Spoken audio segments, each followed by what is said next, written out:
পবিত্র মাহে রমাদানের পর প্রথম জুমায় আমাদেরকে সুস্থ শরীরে মসজিদে আসার তৌফিক দান করেছেন, আলহামদুলিল্লাহ। অগণিত অসংখ্য দরুদ এবং সালাত বর্ষিত হোক মহান আল্লাহ প্রেরিত সর্বশেষ নবী এবং চূড়ান্ত নবী, মানবতার মুক্তির দূত মুহাম্মদুর রাসূলুল্লাহ সাল্লাল্লাহু আলাইহি ওয়াসাল্লামের প্রতি। আমরা একবার দরুদ পড়ি, আল্লাহুম্মা সাল্লি আলা মুহাম্মদ وعلى آل محمد كما صليت على إبراهيم وعلى آل إبراهيم إنك حميد مجيد. اللهم بارك على محمد وعلى آل محمد كما باركت على إبراهيم وعلى آل إبراهيم إنك حميد مجيد. সম্মানিত উপস্থিতি, কেমন আছেন আপনারা? আলহামদুলিল্লাহ আলা কুল্লি হাল ফি কুল্লি মাকান। আলহামদুলিল্লাহ, আজকে পবিত্র মাহে রমাদানের পর প্রথম জুমায় আমরা একত্রিত হতে পেরেছি সুস্থ শরীর। আল্লাহ পাকের শুকরিয়া আদায় করি, আলহামদুলিল্লাহ। উমর ইবনুল খাত্তাব রাদিয়াল্লাহু তাআলা আনহু, তিনি এই শাওয়ালের চাঁদ ওঠার সাথে সাথেই বাচ্চাদের মতো কান্নাকাটি করতেন। সাহাবীরা জিজ্ঞাসা করতেন যে, আপনি তো জান্নাতের সুসংবাদ প্রাপ্ত সাহাবী, আপনি কেন কান্নাকাটি করছেন এভাবে? উমর রাদিয়াল্লাহু আনহু বলতেন যে, নবী সাল্লাল্লাহু আলাইহি ওয়াসাল্লাম এই হাদিসটা, যে ব্যক্তি রমাদান মাস পেয়েছে কিন্তু রমাদান মাস পেয়েও নিজের গুনাহ মাফ করাতে পারলো না, তার জন্য ধ্বংস। তিনি বলতেন, আমি তো জানি না যে আমার গুনাহ আল্লাহ মাফ করেছেন কিনা। এভাবে কথা বলতেন উমর রাদিয়াল্লাহু আনহু, যার ব্যাপারে নবী সাল্লাল্লাহু আলাইহি ওয়াসাল্লাম বলেছেন, আমার পরে কেউ যদি নবী হতো তাহলে উমর হতো, আমার পরে কেউ নবী হবে না। তবে এক শ্রেণীর মানুষ এখন বের হয়েছে, আমি তাদেরকে স্টাডি করেছি লাস্ট বেশ কিছু সময় ধরে। এক শ্রেণীর মানুষ যারা দাবি করছে যে নবী সাল্লাল্লাহু আলাইহি ওয়াসাল্লামের পরেও নবী আসতে পারে, এবং তাদের বিকৃত সব কোরআনের আয়াতের ব্যাখ্যা, একটা প্রসঙ্গের সাথে আরেকটা প্রসঙ্গের তালগোল পাখানো ব্যাখ্যায় জনগণ দ্বিধান্বিত। আজকে জনগণ মনে করে হ্যাঁ সত্যি তো, এমনভাবে উপস্থাপন করবে আপনার সামনে, আপনার কাছে মনে হবে হ্যাঁ হতেও পারে। কনফিউজিং। যারা বলছে যে মির্জা গোলাম আহমেদ কাদিয়ানি সে ছিল মাহদি, ইমাম মাহদি, ইমাম মাহদি সম্পর্কে টুকটাক টুটাফাটা পড়াশোনা তো আমিও করেছি, এবং সে নাকি সালমান ফার্সির বংশধর। তারপরে যে মাহদি সেই নাকি ঈসা ইবনে মারইয়াম। ইমাম মাহদি, ঈসা ইবনে মারইয়াম দুজন আলাদা ক্যারেক্টার নয়, দুজনই একই। যে মাহদি সেই ঈসা, আর দুজনেই কাদিয়ানি, মানে দুজনেই হচ্ছেন গোলাম আহমদ কাদিয়ানি। উনি মাহদি, উনি ঈসা। এবং দাজ্জাল হচ্ছে পশ্চিমা সভ্যতা, ওদের ব্যাখ্যা মতে। আর আপনারা তো মনে করেন যে তারা খালি দাবি করেন নবী সাল্লাল্লাহু আলাইহি ওয়াসাল্লাম পরে একজন নবী আসবে, গোলাম আহমদ কাদিয়ানি একজন নবী। আপনারা মনে করেন যে তারা এতটুকুই বলে? শুধু অনেক কিছুই বলে তারা, অনেক কিছুই, যে মাহদি এসেছে চলেও গেছে, আর যে মাহদি সেই ঈসা। দুজনের কবর এখন আপনি পাবেন এই যে কোথায়, ভারতে পাঞ্জাব প্রদেশে, ওখানেই কবর আছে। তারপরে এই হাদিসগুলোর আক্ষরিক অর্থ নেওয়া যাবে না, সব রূপক। আর দাজ্জাল আমরা যে বলি ইহুদি যুবক হিসেবে বের হবে, এমনটা আমিও বলেছি যে সে জিউসদেরকে নিয়ে বিশ্ব শাসন করবে। আসলে বিষয়টা এমন নয় তাদের ব্যাখ্যা মতে। তারা বলতে চায় এটা কোনো ব্যক্তি নয়, বরং এটা একটা সভ্যতা।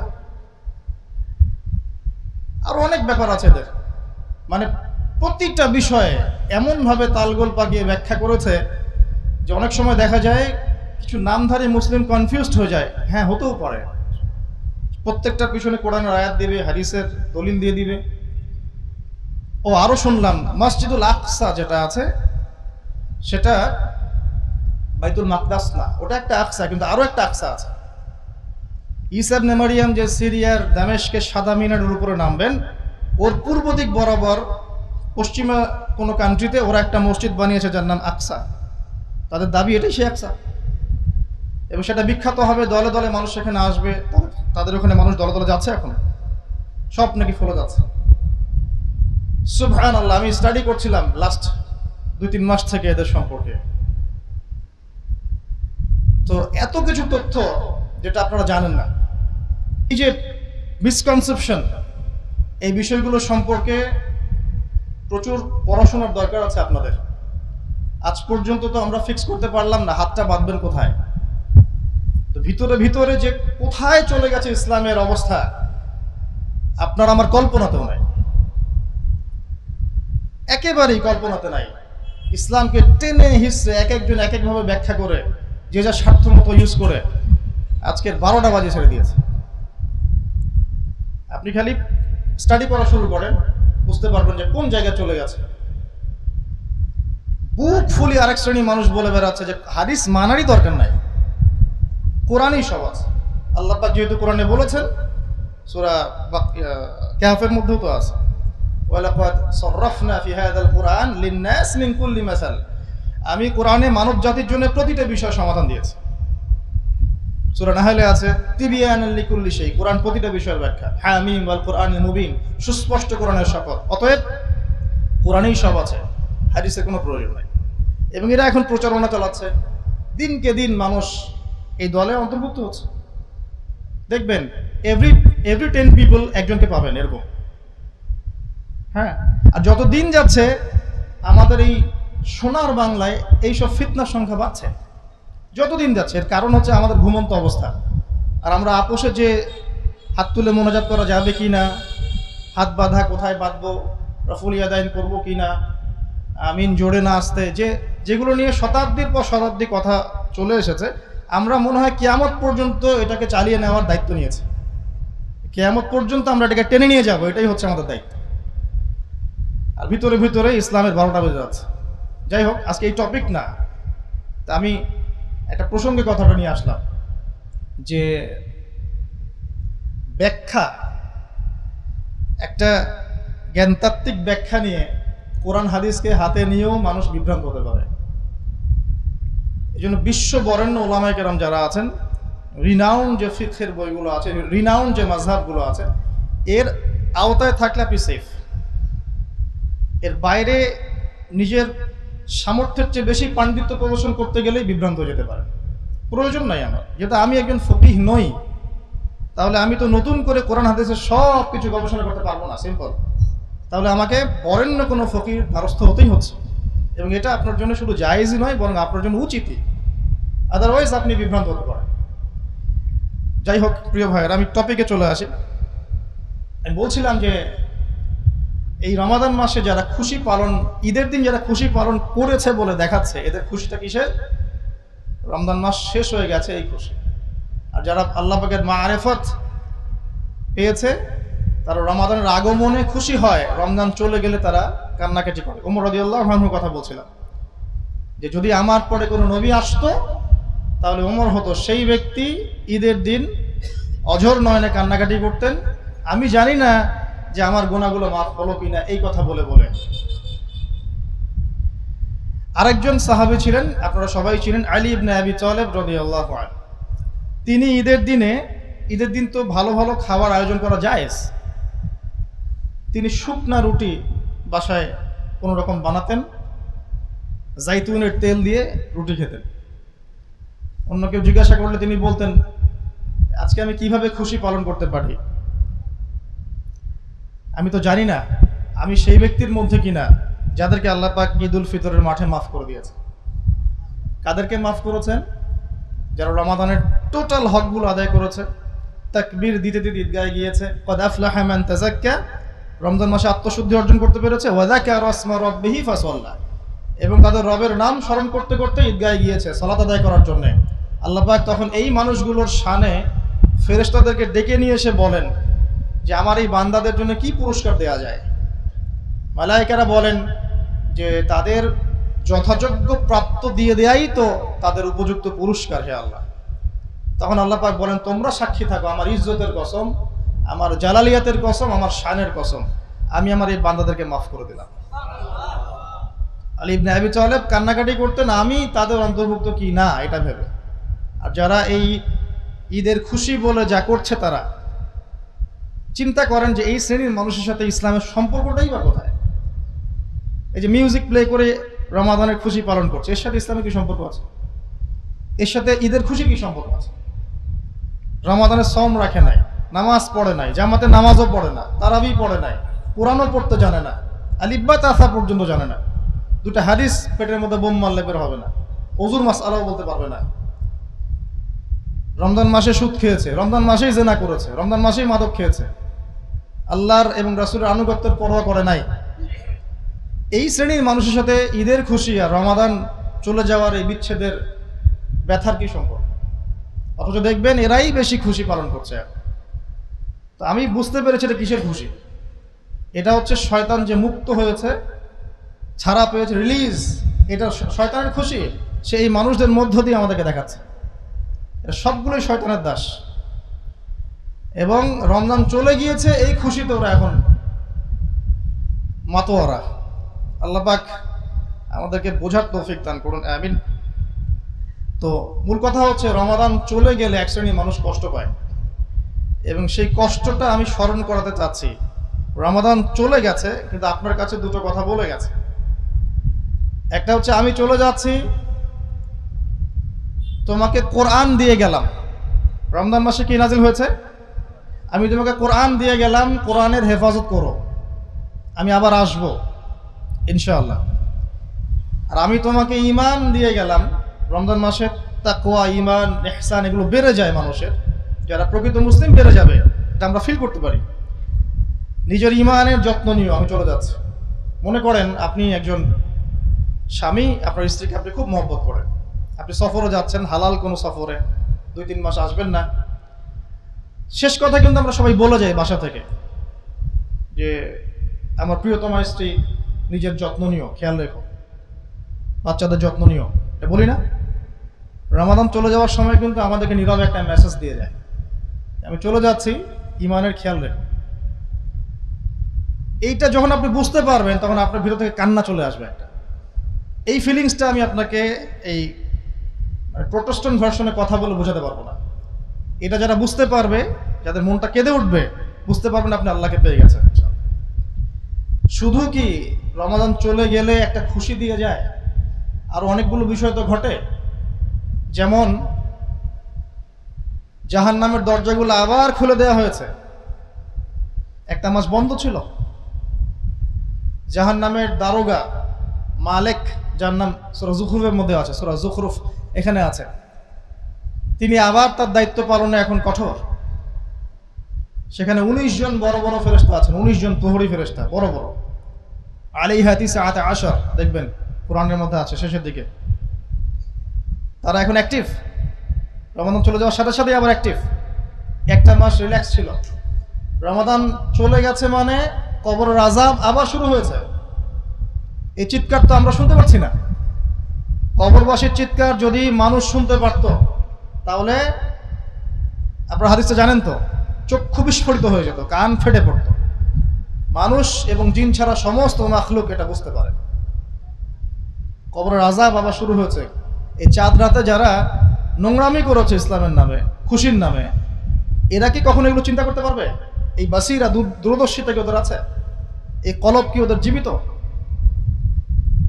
রমাদান চলে যাওয়ার সাথে সাথেই শয়তান শৃঙ্খল মুক্ত হয়ে গেছে, জাহান্নামের দরজা খুলে গেছে, কবরের আযাব আবার শুরু হয়েছে।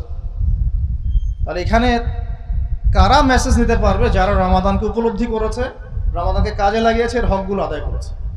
এখন আমি পরের পয়েন্টে আসছি যে রমাদানের হকগুলো কিন্তু আমরা সবাই মোটামুটি আদায় করার চেষ্টা করেছি আলহামদুলিল্লাহ। যারা ঈমানদার, আমরা মাশাআল্লাহ সালাত আদায় করেছি, আল্লাহ পাকের হুকুম আহকাম ফলো করে সওম রেখেছে, সওম রাখা অবস্থায় আল্লাহর হারামে লিপ্ত হই নাই, সাধ্যমতো আমরা চেষ্টা করেছি, যাকাত দিয়েছি, কোরআন পড়েছি, খতম দিয়েছি, কোরআন গবেষণা করার চেষ্টা করেছি, বেশি বেশি জিকির করেছেন, দোয়া করেছেন, দান সাদাকা করেছেন, আত্মীয়দেরকে হাদিয়া দিয়েছেন, পরিবারকে সময় দিয়েছেন, তারপরে তাকবীর দিতে দিতে আপনি ঈদগাহে গিয়েছেন।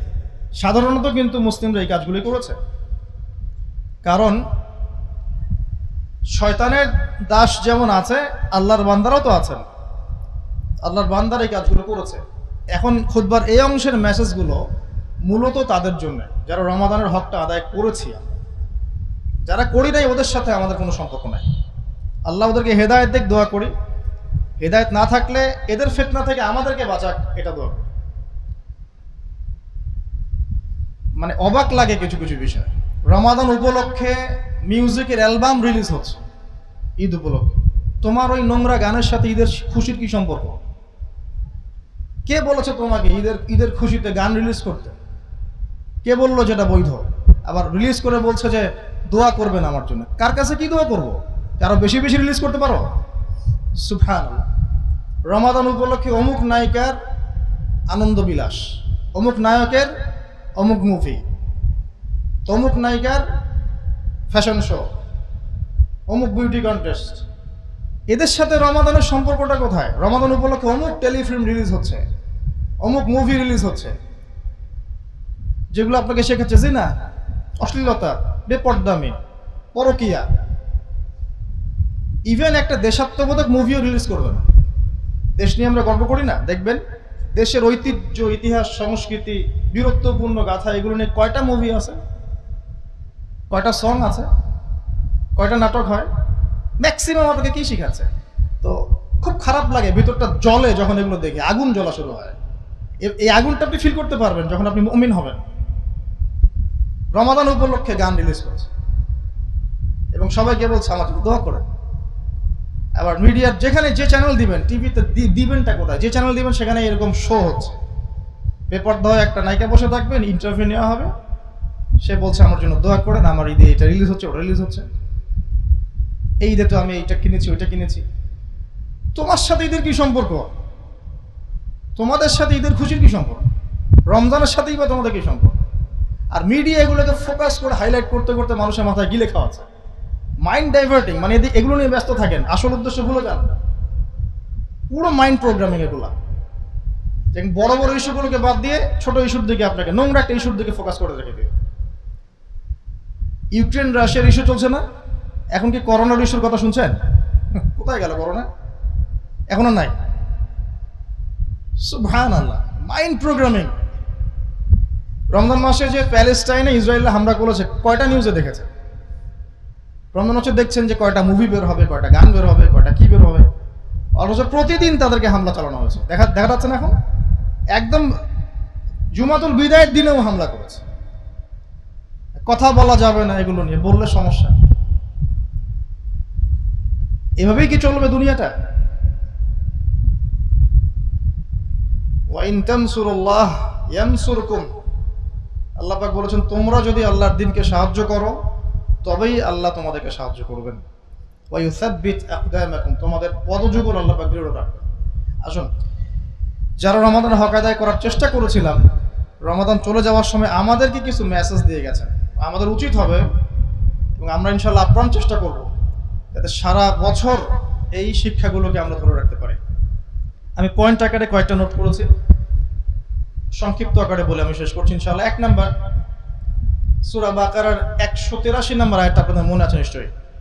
বা'দা আউযু বিল্লাহি মিনাশ শাইতানির রাজিম। আল্লাহ পাক বলেছিলেন, কুতিবা আলাইকুমুস সিয়াম কামা কুতিবা আলাল লাযিনা মিন ক্বাবলিকুম লাআল্লাকুম তাত্তাকুন।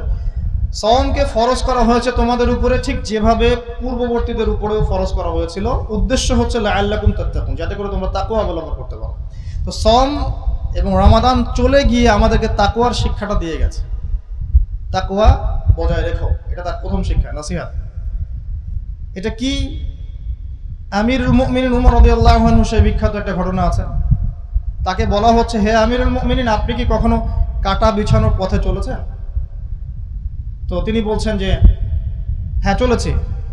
কিভাবে চলেছেন? তিনি বলছেন, আমি কাপড় গুটিয়ে নিয়েছি, গুটিয়ে নিয়ে খুব সাবধানে পা ফেলেছি যেন আমার গায়ে কাটা না লাগে। তখন সাহাবী বলছেন, এটাই হচ্ছে তাকওয়া। জীবনে চলার পথে আপনাকে আল্লাহর হারামগুলো এভাবে বেঁচে চলতে হবে, এর নাম হলো তাকওয়া। তো রমাদান কিন্তু আমাদেরকে শিক্ষা দিয়ে গেছে। রমজান মাসে সাওম রেখে আমরা কিন্তু হারামে যাই নাই। মাশাআল্লাহ, ইমানদার মানুষও সুদ খায়নি, ঘুষ খায়নি, জেনা করে নাই, দুর্নীতি করে নাই। আর ইমান কিন্তু দাড়ি টুপির মধ্যেই থাকে না, কারণ বহু দাড়ি টুপিওয়ালা ব্যবসায়ী এই রমাদান মাসে মাপে কম দিয়েছে, পণ্য মজুত করেছে, মানুষকে কষ্ট দিয়েছে। তো ইসলামিক লেবাস আমরা যখন রাখবো, খুব সতর্কতার সাথে রাখবো, কারণ এটা ইসলামকে রিপ্রেজেন্ট করে। আমি যদি দাড়ি টুপি নিয়ে কোনো পাপ করি, এটা আর 10টা কাফেরের পাপের চেয়ে বেশি জঘন্য হবে, তখন ইসলাম এর রেপুটেশন খারাপ হবে।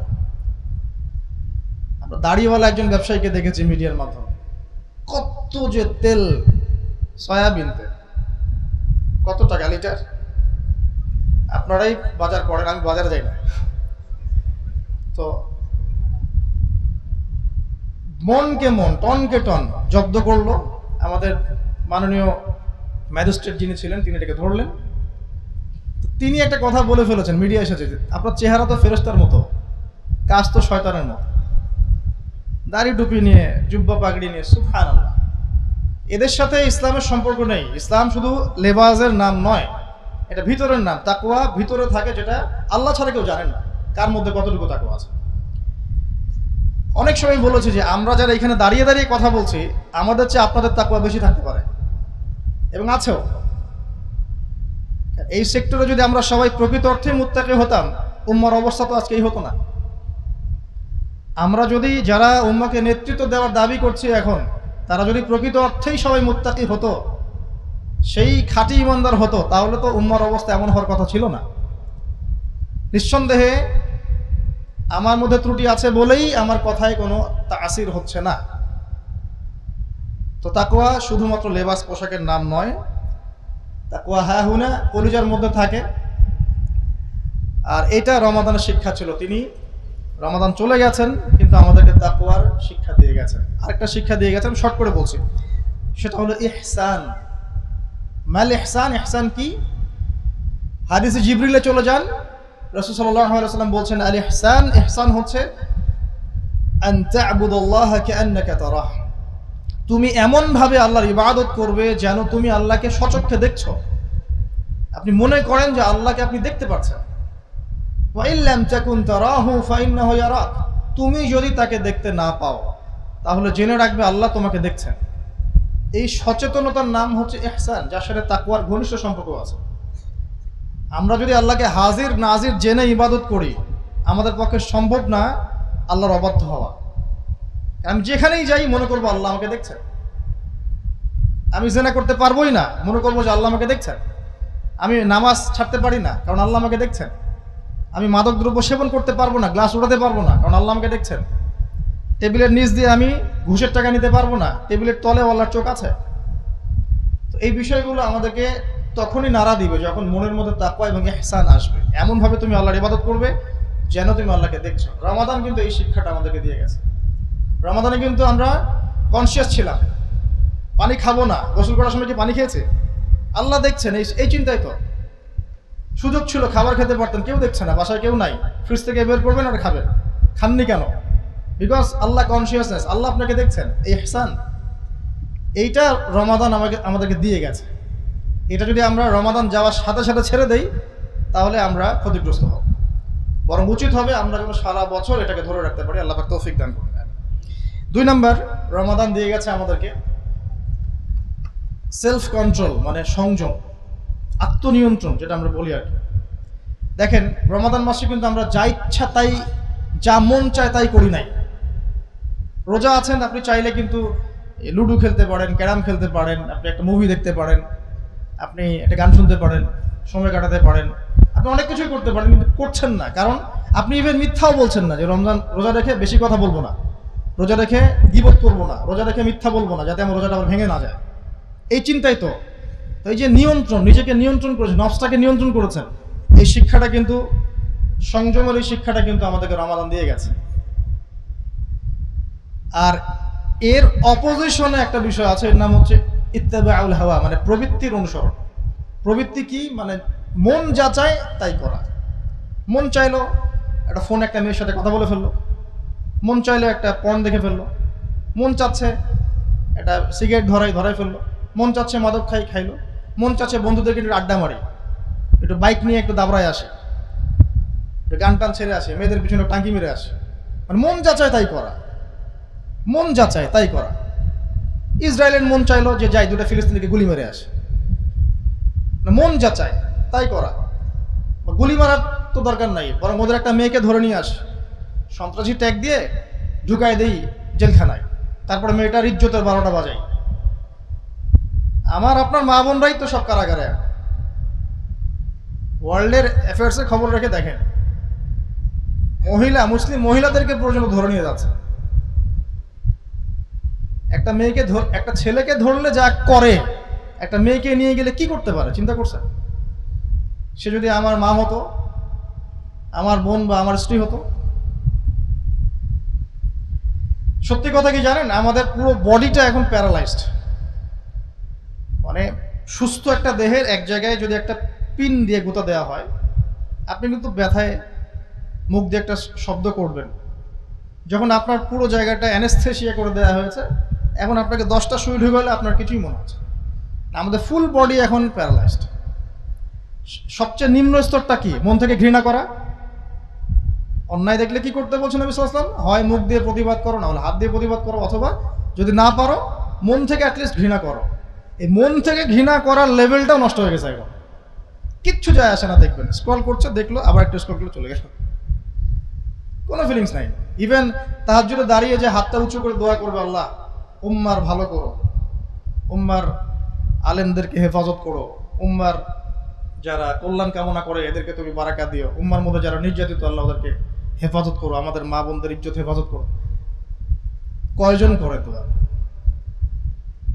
সুবহানাল্লাহ। আর জুমার খুতবায় দোয়া হয়, তখন আবার আমরা জনগণ বুঝি না কি বলছি, জনগণ আমিনও বলে না। এই যে আমরা দোয়া করি, আল্লাহুম্মা আইজ্জাল ইসলাম ওয়াল মুসলিমিন, আল্লাহ ইসলাম এবং মুসলিমদেরকে বিজয়ী করো, সম্মানিত করো। মানুষ আরবিও বোঝে না, এই দোয়াতে আমিনও বলে না। ওয়াদিল্লাহ শিরক ওয়াল মুশরিকিন, মুশরিক এবং শিরককে আপনি ধ্বংস করুন, অপদস্থ করুন। ওয়াদাম্মির আদা'আদ-দ্বীন, দ্বীনের শত্রুদেরকে ধ্বংস করেন। ওয়ানসুর ইবাদাকাল মুমিনিন, আপনার মুমিন বান্দাদেরকে আপনি সাহায্য করেন। কত চমৎকার দোয়া দেখছেন। তো যাই হোক, আমাদেরকে লম্বা করছি না। তো মন যা চায় তা করার নাম কি? প্রবৃত্তির অনুসরণ। আর রমাদান শিখিয়েছে এটা না করে আত্মনিয়ন্ত্রণ, নিজেকে নিয়ন্ত্রণ করা। একটা খালি কথা বলি এখানে, সেটা হলো প্রবৃত্তির এই দাসত্বটা কিন্তু এক প্রকার শিরক, যেটা আমরা জানি না অনেকে। সূরা ফুরকানের মধ্যে একটা দলিল আছে, সূরা ফুরকানের মধ্যে শেষের দিকে একটা দলিল আছে। আল্লাহ পাক বলছেন, আউযু বিল্লাহি মিনাশ শাইতানির রাজিম, আরাআইতা মান ইত্তাখাযা ইলাহাহু হাওয়াহু, হে নবী আপনি কি তাকে দেখেছেন যে ব্যক্তি নিজের প্রবৃত্তিকে ইলাহ বানিয়ে নিয়েছে? ইলাহ মানে কি? উপাস্য। আপনি কি তাকে দেখেছেন? আরাআইতা মান ইত্তাখাযা ইলাহাহু হাওয়াহু, যে তার নফসকে, হাওয়াকে, প্রবৃত্তিকে ইলাহ বানিয়ে নিয়েছে। আফা আনতা তাকুনু আলাইহি ওয়াকিলা, আপনি কি তার অভিভাবক হতে চাচ্ছেন? আম তাহসাবু, নাকি আপনি মনে করেন আন্না আকসারাহুম ইয়াসমাউনা আও ইয়াকিলুন, ওদের বেশিরভাগ মানুষ শুনবে আর বুঝবে। আপনি কি এমনটা মনে করেন? নবীকে আল্লাহ পাক বলছেন, আপনি কি এমনটা মনে করেন এদের বেশিরভাগ শুনবে আর বুঝবে? কখনো না। ইনহুম ইল্লা কাল আনআম, বরং এদের মধ্যে বেশিরভাগই হচ্ছে গবাদি পশু। এই যে শব্দটা ইনহুম ইল্লা কাল আনআম বাল হুম আদাল্লু সাবিলা, বরং এর চাইতে ওরা নিকৃষ্ট পথের মানুষ। এগুলো আল্লাহ পাকের কথা। তো প্রবৃত্তির এই দাসত্বটা হচ্ছে এক প্রকার শিরক, এটাও একটা শিরক, নফসের উপাসনা করা। আর সওম আমাদেরকে শিখিয়েছে আত্মনিয়ন্ত্রণ, মন যা চায় তা করা যাবে না। আল্লাহ এবং তার রাসূল যা করতে বলেছেন শুধু সেটাই করা যাবে, এর বাইরে আমার মন চাইলেও করা যাবে না। আল্লাহ পাক আমাদেরকে তৌফিক ইনায়াত করুন, আমিন। 3 নাম্বার, রমাদান ছেড়ে গেছে আমাদের কাছে। দেখেন, রোজা রেখে আমরা কিন্তু আল্লাহর হালালও ছেড়ে দিয়েছিলাম, ছাড়ি নাই। স্ত্রী হালাল না? হালাল তো আমার জন্য। বরং জেনা থেকে, এই জেনার এই মহামারীর মধ্যে যে আমরা বাস করছি, এই জেনা থেকে বাঁচার জন্য সবচেয়ে বৈধ এবং উত্তম মাধ্যম স্ত্রী। সেই স্ত্রীর কাছে আমরা যাইনি রোজা থেকে। ক্ষুধা লেগেছে, খাবার পানীয় আমাদের জন্য হালাল ছিল, কিন্তু আমরা খাইনি, পানও করি নাই। তো আল্লাহর হালাল যখন আমরা ছেড়েছি, তাহলে সওম রেখে আল্লাহর হারাম ছাড়ি নাই? এটা কমন সেন্স। তাহলে তো আল্লাহর হারামও ছাড়তে হবে, নাকি হালাল ছেড়ে দিব আর হারাম খাবো? স্ত্রী সহবাস ছেড়েছি, খাওয়া পানিও ছেড়ে দিয়েছি, এখন সুদ খাবো, এখন ঘুষ খাবো, এখন জুলুম করব, দুর্নীতি করব, মাপে কম দিব। তো রমাদান এই শিক্ষাটা দিয়ে গেল যে আমরা যেন সারা বছর আল্লাহ পাকের হারামগুলো ছেড়ে চলতে পারি, ঠিক যেভাবে আমরা সওম রেখে হালাল ছেড়ে দিয়েছিলাম। আল্লাহ আমাদেরকে তৌফিক ইনায়াত করুন, আমিন। 4 নাম্বার, সবচেয়ে বড় মেসেজ রমাদান দিয়ে গেছে আপনাকে আমাকে, সেটা হচ্ছে আল কোরআনুল কারীম। শাহরু রমাদানাল্লাযী উনজিলা ফিহিল কোরআন, সূরা বাকারা 185। রমাদান সেই মাস যেই মাসে আল্লাহ পাক কোরআন নাজিল করেছেন। হুদাল লিন্নাস, মানব জাতির জন্য হেদায়েত স্বরূপ, ও বাইয়িনাতি মিনাল হুদা ওয়াল ফুরকান, এবং এটা সুস্পষ্ট প্রমাণ ব্যাখ্যা। আর স্পষ্ট করে আরো বলেছেন আল্লাহ, ইন্না আনজালনাহু ফি লাইলাতুল কদর, কদরের রাতে আমি কোরআন নাজিল করেছি। মানে কোরআন নাজিল হওয়াটাই কিন্তু রমজান মাসের সবচেয়ে বড় ঘটনা। এই মাসটা মহিমান্বিত কি কারণে? বিকজ এই মাসে কোরআন নাজিল হয়েছে।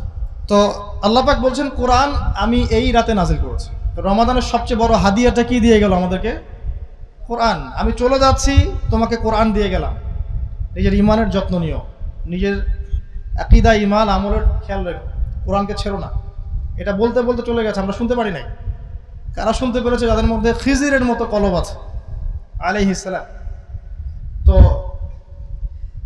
দেখেন, রমজান মাসে আমরা যারা কোরআন পড়তে জানতাম না, অনেকেই কোরআন পড়া শিখেছে। কিন্তু রমজান শিখে নাই, এই রমজান মাসে শিখেছে। আমি ওদের কথা বলছি না যাদের সাথে ঈদের এবং এই রমজানের কোনো সম্পর্ক নেই। ইনহুম ইল্লা কাল আনআম বাল হুম আদাল্লু সাবিলা, এদের কথা বলছি না।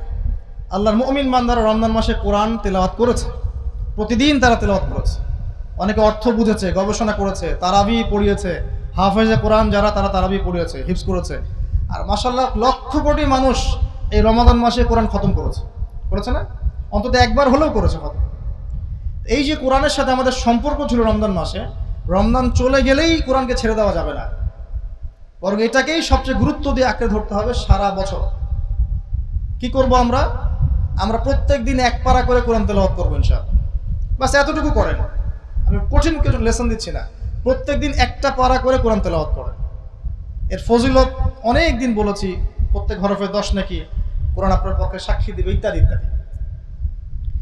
প্রতিদিন এক পারা হিসাবে আজকে শাওয়াল মাসের কত তারিখ? 3 না 4? 4। আজকে আমাদের 4র্থ পারা পড়া উচিত সবার বাসায় গিয়ে। আর যারা 3 দিন পড়েন নাই, আজকে 1 থেকে 4 পারা পুরোটা পড়বেন। প্রতিদিন এক পারা করে আপনি পড়তে পারেন। একটা হাফেজে সুন্দর কোরআন বাসায় থাকবে। এখানে 600 পৃষ্ঠা থাকে, 20 পৃষ্ঠা করে একটা পারা ভাগ করা থাকে। আপনার প্রত্যেক দিনের টার্গেট থাকবে আমি প্রতিদিন 20 পৃষ্ঠা করে পড়ব। যদি আপনি এক বসাতে 20 পৃষ্ঠা না করতে পারেন, আমি টিপস দিচ্ছি আপনাকে, আপনি 5 ওয়াক্ত নামাজের পরে 3-4 পৃষ্ঠা করে পড়েন। ফজরের নামাজ পড়েছেন, চলে যায় না, কোরআনটা নেন, নিয়ে 4 পৃষ্ঠা পড়েন। এরপর আপনি কাজে চলে যান। জোহরের নামাজ পড়বেন, আবার পরের 4 পৃষ্ঠা পড়েন। আসরে আরো 4, মাগরিবে আরো 4, ইশার পরে আরো 4। দেখবেন পুরো দিনে আপনি 20 পৃষ্ঠা পড়ে ফেলেছেন। সহজ, বরং এটা বেটার। কোন অর্থে বেটার? কারণ সকালবেলা আপনি কোরআন পড়তে বসলে যদি একবারে 20 পৃষ্ঠা পড়ে ফেলেন, বাকি দিনের পুরো অংশটা যদি দুনিয়ার কাজে ব্যস্ত থাকেন, তখন এই যে একটা ফ্লেভার, তাসির, এটা আস্তে আস্তে কমতে থাকে। আল্লাহ পাক কিন্তু দিনের শুরুতেই 5 ওয়াক্ত সালাত ব্যাক টু ব্যাক করতে বলেন নাই। আগে ফজর, তারপরে অনেক পরে গিয়ে জোহর, দেন আসর, দেন মাগরিব। আল্লাহ পাক চাচ্ছেন আমরা সবসময় আল্লাহর জিকিরের মধ্যে থাকি, আল্লাহকে স্মরণ করতে থাকি। যদি দিনের শুরুতে 5টা ওয়াক্ত নামাজ পড়ে ফেলতেন, সারাদিন কিন্তু আপনি আল্লাহকে ভুলে থাকবেন। আল্লাহ চান আপনি একটু পর পর আল্লাহকে মনে করেন, ফিরে আসেন, মনে করেন, ফিরে আসেন। তাই 5 ওয়াক্ত সালাতের পর পর যদি আপনি 4 পৃষ্ঠা করে পড়েন, বেটার। আর যারা একবার পড়তে পারেন পড়ে ফেলবেন, পার ডে 1 পারা করে। এটা করতেই হবে। কোরআন, আমরা অনেক বড় বড় কথা বলি, কোরআনের সমাজ গড়বো, কোরআনের আলো ঘরে ঘরে জ্বালবো, কোরআনের গবেষণা করা দরকার, এর শিক্ষা প্রতিষ্ঠা করা দরকার, কোরআনের আইন বাস্তবায়ন করা দরকার, এগুলো কথা আমরা বলি। কোরআন যদি আপনি নিয়মিত নাই পড়েন, প্রথম জিনিসটা আগে নিয়মিত পড়া, হিফজ করা, তারপরে অর্থ জানা, তারপরে আপনার অ্যারাবিক শেখা, আদেশ মানা, বাস্তবায়ন পরের বিষয়। বেসিকটা ঠিক করতে হবে আগে। তো বড় বড় কথা বলে লাভ হবে না যদি বেসিক ঠিক না থাকে। আল্লাহ পাক আমাদের সবাইকে নিয়মিত কোরআন তেলাওয়াতের তৌফিক দান করুন, আমিন। আর কোরআন কেন্দ্রিক আরো কিছু কাজ করেন, অ্যারাবিক ল্যাঙ্গুয়েজের কিছু কোর্স করেন, যারা ভালো পড়তে পারেন কোরআন। আমি রিকোয়েস্ট করব যে কোরআনের অর্থটা বোঝার চেষ্টা করেন, বিশুদ্ধ তাফসির কিনেন। যদি কোনো তাফসির আপনার কাছে কেনার সামর্থ্য না থাকে, আমি পরামর্শ দিব যে তাফসির জালালাইন একটা আছে না, তাফসির জালালাইন, এটা বাসায় রাখেন অন্তত পক্ষে, আপনার জন্য যথেষ্ট হবে ইনশাআল্লাহ। এত সুন্দর চমৎকার করে এটার মধ্যে একটা মানে গোছানো তাফসির আনা হয়েছে, নতুন যেটা ভার্সন আমি পড়ছিলাম, অসাধারণ এক কথায়। বাকি অনেক তাফসির আছে, ভালো ভালো তাফসির আছে, কিন্তু আমি আপনাদের সহজ শব্দে বলছি। এখানে মাদ্রাসার ছাত্রদের জন্যও তাহকিক করে সুন্দর করে দেওয়া আছে। আপনি এটা নিতে পারেন, বেশ কয়েক খণ্ডে পাওয়া যায়। আমাদের ঢাকাবাসীর জন্য সহজ, বাংলা বাজার আমাদের জন্য একটা নেয়ামত। এখানে ইসলামিক টাওয়ার আছে না, প্রচুর বই পাওয়া যায়, এবং ভালো ভালো বইগুলো আপনি এখান থেকে ঘাটবেন, কিনবেন, আল্লাহ তৌফিক দেখ। তো এই তাফসির বাসায় রাখেন, নিয়মিত পড়েন। তবে আমি বলবো তাফসির পড়ার যোগ্যতা থাক বা না থাক, আপনি তেলাওয়াত ছাড়বেন না। আর যারা অনুবাদ পড়বেন তারা অনুবাদ পড়েই কখনো ফতোয়াবাজি করবেন না, কারণ অনেক বিষয় আছে যেগুলো আপনি বুঝতে পারবেন না। যেটাই বুঝবেন না, ফাসআলু আহলা যিকরি, তখন এই কাজটা করবেন। আপনি জ্ঞানী মানুষদেরকে গিয়ে জিজ্ঞাসা করবেন। তো আল্লাহ আমাদেরকে বোঝার তৌফিক দান করুন, এবং কোরআন কেন্দ্রিক সারা বছর আমাদের জীবন গড়ার তৌফিক আল্লাহ পাক দান করুন। এবং বেশি বেশি কোরআন মানুষকে শেখানোর চেষ্টা করতে হবে, এবং মানুষকে কোরআন হাদিয়া দিবেন, তাফসির হাদিয়া দিবেন। যে বইটা নিয়ে কোনো বিতর্ক নাই, হাদিয়া দিবেন। এবং আপনাদের পরবর্তী জেনারেশন যারা আছে এদেরকে কোরআন শেখান, বেশি বেশি করে শেখান। এটা আমাদের কোরআন কেন্দ্রিক কাজ হবে। রমাদান চলে গেছে, বাট আমাদেরকে কোরআন দিয়ে গেছে। মনে রাখবেন, এই কোরআনকে কেন্দ্র করেই কিন্তু মাত্র 23 বছরের ব্যবধানে আরবের সমাজ পরিবর্তন হয়ে গিয়েছে। মাত্র 23 বছর। না আরবে কোনো শিরিক ছিল 23 বছর পর, না সুদ, না জেনা, না ব্যভিচার, না মাদক, না গোত্রীয় হানাহানি, কিচ্ছু ছিল না। তাই আমরা যত বড় বড় স্লোগান দেই না কেন, কোরআন কেন্দ্রিক আমাদের দায়িত্বগুলো পালন করতে না পারলে আদতে কোনো ফলাফল হবে না। তো রমাদান আমাদেরকে এটা দিয়ে যায় প্রতি বছর, আমরা কিন্তু ভুলে যাই এবং আমাদের পথ হারিয়ে ফেলি। এই বছর অ্যাটলিস্ট আমরা পথ হারাবো না ইনশাআল্লাহ। আগামী রমাদান আসা পর্যন্ত যথেষ্ট সময় আছে, এর মধ্যে পুরো কোরআনের অর্থ আপনি পড়ে ফেলবেন, যাতে পরের রমাদানে গিয়ে আপনি আরও হাই নোটে স্টার্ট করতে পারেন। আল্লাহ তৌফিক দেখেন। 5 নাম্বার, আমি আর 2-3টা পয়েন্টগুলো শেষ করে দিচ্ছি। 5 নাম্বার হচ্ছে, দেখেন রমাদান মাসে আমরা কিন্তু একসাথে নামাজ পড়েছি জামাতে। তারপরে আমরা কিন্তু আল্লাহর পথে সময় দিয়েছেন, অনেকে 3 দিন 7 দিন সময় দিয়েছেন একসাথে। তারপরে আপনারা কিন্তু ইফতার করেছেন একসাথে, ইফতার মাহফিল করেছেন একসাথে, তারাবি সবে একসাথে জামাতে পড়েছি না। দেখেন রমাদান মাসের একসাথে কাজগুলো আমাদেরকে কি মেসেজ দিয়ে চলে গেল? ঐক্য, ঐক্য, উম্মার ঐক্য। রমাদান শিখিয়ে গেল যে আমরা এক জাতি আসলে। কিন্তু রমাদান যাওয়ার সাথে সাথেই দেখবেন এই শিক্ষাটা আমরা ভুলে যাই। স্পষ্ট করে আল্লাহ পাক লিখেছেন কোরআনের মধ্যে, আল নাজিল করেছেন, ওয়া'তাসিমু বিহাবলিল্লাহি জামিআন ওয়া লা তাফাররাকু, তোমরা আল্লাহর রজ্জুটাকে একসাথে ধরো শক্ত করে। এর চেয়ে স্পষ্ট করে আর কে কথা বলতে পারে? আল্লাহর রজ্জু কোরআন সুন্নাহ ইসলাম, এটাকে শক্ত করে ধরো, 1 নম্বর কথা, এবং একসাথে ধরো, 2টা। 3 নম্বর কথা, বিভক্ত হয়েও না, ওয়া লা তাফাররাকু। এই আয়াতের উপর সবচেয়ে প্রথমে যারা সীমা লঙ্ঘন করেছি তারা হচ্ছে আমরা। এই আয়াতের উপরে সবচেয়ে প্রথমে যারা সীমা লঙ্ঘন করেছি সেটা হচ্ছে আমরা। দেখবেন আমরাই এখন শতদা বিভক্ত, ইসলামের নামে, পলিটিক্যাল দলের নামে, ধর্মীয় দলের নামে, কোনো কোনো ক্ষেত্রে মাযহাবের ফেরকার নামে, অনেক ক্ষেত্রেই একটা মাযহাবের মধ্যেই 1000টা দল, একটা দলের আরো শাখা দল, উপদল, প্রত্যেকের আলাদা আলাদা পীর, আলাদা আলাদা আমির, আলাদা আলাদা ইমারা, আলাদা জামা, সবাই ডিফারেন্ট। কারোর সাথে কারো বনিমনা হচ্ছে না। বনিমনা হবে না কেন? কারণটা হচ্ছে এখানে আমরা একটা বিষয় বুঝতে ভুল করি। সেটা হচ্ছে এই আয়াতেই বলা আছে, এই আয়াতটা যেটা বলছি আমি সূরা আলে ইমরানের 103 নম্বর আয়াত, এখানেই বলা আছে যে ওয়া'তাসিমু বিহাবলিল্লাহি জামিআন ওয়া লা তাফাররাকু, তোমরা বিভক্ত হয়ো না, আল্লাহর রজ্জু শক্ত করে ধরো একসাথে। ওয়াজকুরু নি'মাতাল্লাহি আলাইকুম, তোমরা আল্লাহর নিয়ামতকে স্মরণ করো। সেই নিয়ামতকে স্মরণ করো, কোন নিয়ামত? ইয কুনতুম আ'দাআন, যখন তোমরা একে অপরের শত্রু ছিলে। মক্কায়, মদিনায় সাহাবীদেরকে বলা হচ্ছে তোমরা কিন্তু একে অপরের সাথে বিভক্তের মধ্যে ছিলে। ফাআল্লাফা বাইনা কুলুবিকুম, আল্লাহ পাক তোমাদের কলবকে একত্রিত করেছে। এই যে ফাআল্লাফা বাইনা কুলুবিকুম ফাসবাহতুম বিনি'মাতিহি ইখওয়ানা, আল্লাহর নিয়ামতে তোমরা পরস্পর ভাই হয়ে গিয়েছো, আল্লাহ তোমাদের কলবকে জুড়ে দিয়েছেন। বুঝতে পারছেন এখন আপনি?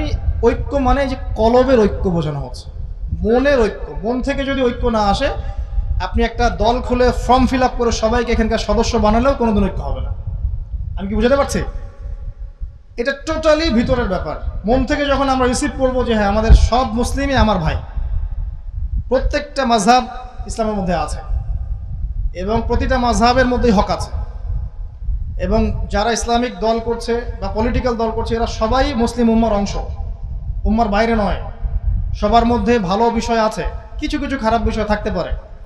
ওভারঅল সবাই মিলে আমরা একটা ওয়ান উম্মা নেশন, এরকম চিন্তা যার মধ্যে নাই, মন থেকে যে রিসিভ করতে পারে না, তাকে আপনি ওই একটা দল খুলে দেন, দিয়ে সবাইকে ফর্ম ফিল আপ করান, তারপরে দেখবেন যে বিভক্তি লেগেই থাকবে। এটা ঐক্য মনের ব্যাপার। আল্লাহ আমাদেরকে এটা বোঝার তৌফিক দান করুন এবং উম্মার ঐক্য নিয়ে কাজ করার তৌফিক আল্লাহ পাক দান করুন, আমিন। তো রমাদান আমাদেরকে শিক্ষাটা দিয়ে চলে গেল। আসুন আরেকটা পয়েন্ট বলি। রমাদান মাসে আমরা তাহাজ্জুদ পড়েছি। তাহাজ্জুদ বা কিয়ামুল লাইল যেটাই বলেন, আপনারা ব্যক্তিগতভাবে শেষ রাত্রে হয়তো করেছেন, অনেকেই ইতিকাফ করেছেন, অনেকে ইতিকাফ করেছেন, আল্লাহর কাছে বেশি বেশি দোয়া করেছেন, জিকির করেছেন, মানুষকে ইফতার খাইয়েছেন, গোপনে দান সদকা করেছেন, অনেকেই করেছেন। এই যে আমলগুলো ইন্ডিভিজুয়াল, আল্লাহর সাথে আপনার সম্পর্ক। তাহাজ্জুদ পড়েছেন, কেউ দেখেনি, আপনি আল্লাহ জানেন। নফল দান সদকা করেছেন, মানুষকে শোডাউন করেননি, আল্লাহ জানেন, আপনি জানেন। বাই দ্য ওয়ে, এখন অবশ্য আমাদের কোনো কাজ করলে ফেসবুকে না দেওয়া পর্যন্ত আমাদের ঘুম হয় না। ব্রেইন ওয়াশটা দেখেছেন? কিছু করলে দিতেই হবে ফেসবুকে। মানে টয়লেটে যদি কারো কোনো কিছু হয়, সেটাও পিক তুলে দিবে যে আজকে আমার টয়লেটে এটা হয়েছে। কোন জায়গায় মাথাটা চলে গেছে দেখছেন? ব্রেইন ওয়াশিং, পুরো ব্রেইন ওয়াশ করা হচ্ছে আমাদের। না জানানো পর্যন্ত শান্তি পাচ্ছে না। কিছু একটা হয়েছে জীবনে, না জানানো পর্যন্ত শান্তি পাচ্ছে না। মনে করেন এটা আমার একটা ডায়েরি, কথার কথা। তো আমি আমার ডায়েরিতে কিছু লিখেছি, আমার নিজের মনের কিছু কথা লিখেছি।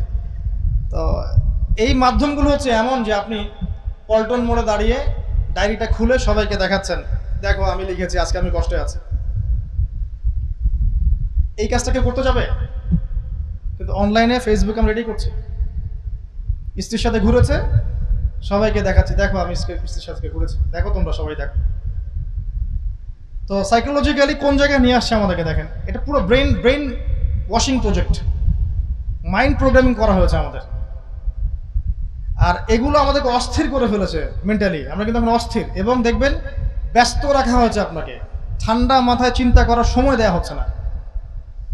একটা লেকচার রেডি করবেন, আপনাকে ঠান্ডা মাথায় বসতে হবে না, বসে পড়াশোনা করে একটা সুন্দর টপিক ওয়াইজ একটা লেকচার রেডি করতে হবে, পড়তে হবে। এই যে ঠান্ডা মাথায় বসে একটা ফিকির করা, এটা থেকে আমাদেরকে সরিয়ে আনা হয়েছে, ব্যস্ত করে দেওয়া হচ্ছে। যাই হোক, তো যেটা বলছিলাম যে রমজানে আমরা অনেকেই গোপন আমল করেছি। এটা আপনার সাথে আল্লাহ পাকের একক ইন্টারনাল কানেকশন বোঝাচ্ছে। এটা সবচেয়ে ইম্পর্টেন্ট জায়গা রমজানের। রমজান আপনাকে আমাকে শিখিয়ে গেছে যে কিভাবে আল্লাহকে পেতে হয়, আল্লাহর মারেফত অর্জন করতে হয়, আল্লাহর নূর আর বসিরা পেতে হয়। আলাম ইয়ানি লিল্লাযীনা আমানু আন তাখশা কুলুবুহুম লিযিকরিল্লাহ, আল্লাহ পাক একটা বলেছেন সূরা হাদীদের মধ্যে, মেবি 16 নম্বর আয়াতে। আল্লাহ বলছেন, এখনো কি সময় আসে নাই, এখনো কি সময় আসেনি মুমিনদের জন্য যে তারা আল্লাহর স্মরণে তাদের হৃদয়কে প্রকম্পিত করবে, বা তাদের হৃদয় আল্লাহর স্মরণে প্রকম্পিত হবে? এখনো কি সময় আসে নাই? তো যারা এভাবে গোপনে আল্লাহকে ডাকতে পেরেছে, তাহাজ্জুদে, দোয়ায়, গোপন দান সাদাকায়, ইতিকাফে স্পেশালি, তারা কিন্তু আল্লাহকে পেয়েছে। আপনি ওদেরকে জিজ্ঞাসা করবেন যে আল্লাহর মারেফত তারা কিন্তু বুঝতে পেরেছে, তার সাথে আল্লাহ ইন্টারনাল কানেকশন, এটা সবচেয়ে ইম্পর্টেন্ট। ব্যক্তিগত পর্যায়ে আমরা সবাই যদি আল্লাহর সাথে ইন্টারনালি কানেক্টেড হতে না পারি, তাহলে ওইসব বড় বড় স্লোগান দিয়ে আসলে লাভ নেই। ইসলামিক ইউনিটি, ঠিক আছে, ইসলামিক কোরআনের মানে শিক্ষাগুলো বাস্তবায়ন ইত্যাদি, এসব বড় বড় স্লোগান দিয়ে আসলে লাভ নাই। ইন্টারনালি যদি আমরা ইন্ডিভিজুয়ালি আল্লাহর সাথে কানেক্টেড হতে না পারি, আল্লাহ পাক আমাদেরকে তৌফিক ইনায়াত করুন, আমিন। আর সবশেষ যেটা আমি পয়েন্ট নোট আউট করেছিলাম, সেটা হলো রমজান মাসে আমরা অনেকে যাকাত দিয়েছি, দান সাদাকা করেছি, মানুষকে ইফতার খাইয়েছি, গরিব মানুষের পাশে দাঁড়িয়েছিলাম। অনেকে দেখেছি, আমি অনলাইনেও দেখেছি। আমরাও চেষ্টা করছি টুকটাক যে ঈদের প্রজেক্ট করার জন্যে, খাবারের প্রজেক্ট, কাপড় শ্যামা ইত্যাদি, মানে এক কথায় সোশ্যাল ওয়ার্ক, মানব কল্যাণমূলক কিছু কাজ আমরা করার চেষ্টা করছি রমজান মাসে। এটা কি শিখিয়েছে আমাদেরকে? শিখিয়েছে যে নিজের স্বার্থকে ছোট করে অন্যের স্বার্থকে বড় করে দেখা। এটা কিন্তু রমাদান শিক্ষা দিয়ে চলে গেছে। এখন যদি রমজান চলে যাওয়ার পরে আমরা আবার নিজেদের স্বার্থ নিয়ে ব্যস্ত হয়ে যাই, তাহলে আসলে রমাদানের শিক্ষাগুলো চিরসবুজ থাকবে না, চেতনায় রমাদান থাকবে না। আমরা আল্লাহর কাছে দোয়া করি, আল্লাহ রাব্বুল আলামিন আমাদের সবাইকে রমাদানের এই শিক্ষাগুলোর উপর আমল করার তৌফিক দান করুন এবং সারা বছর যেন আমরা রমাদানের শিক্ষাগুলো ধরে রাখতে পারি, এই তৌফিক লাভে আল্লাহ পাক আমাদেরকে ধন্য করুন। আল্লাহ পাক আমাদের সবাইকে তাকওয়া অবলম্বন করার তৌফিক দান করুন, ইহসান পাওয়ার তৌফিক দান করুন, কোরআন আঁকড়ে থাকার তৌফিক দান করুন, সুন্নাহ আঁকড়ে থাকার তৌফিক দান করুন। আল্লাহ পাক আমাদের সবাইকে বেশি বেশি করে আল্লাহর মারিফত অর্জনের তৌফিক দেখ, বেশি বেশি জিকির করা, দোয়া করার তৌফিক দান করুন, আমলে থাকার তৌফিক দান। এক কথায় রমজান মাসে যে আমলগুলোতে আমরা ব্যস্ত ছিলাম সেগুলো যেন আমরা ছেড়ে না দেই, সারা বছর আঁকড়ে থাকি, এই তৌফিক লাভে আল্লাহ পাক আমাদেরকে ধন্য করুন। আমিন। সুবহানাকাল্লাহুম্মা ওয়া বিহামদিক, আশহাদু আল্লা ইলাহা ইল্লা আনতা আস্তাগফিরুকা ওয়া আতুবু ইলাইক। আকুলু কওলি হাযা আস্তাগফিরুল্লাহ লি ওয়া লাকুম ওয়া লিসাইরিল মুসলিমিন।